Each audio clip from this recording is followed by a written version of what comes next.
So D अपने पास -1 आया. Moving on further, let me put this value of D as -1 in either of the equation number 1 or equation number 2. So we'll get the value of A also, right? तो हमारे पास first equation थी a plus P minus one of d is equals to q, और d -1 आ चुका है, तो a minus P plus one will be equal to q. तो यानी a will be equal to p plus q minus one. So this we get the value of a as, यानी the first term, and d we are getting as -1.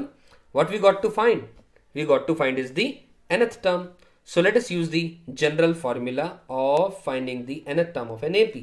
So nth term is Tn is a plus n minus का 1 of d.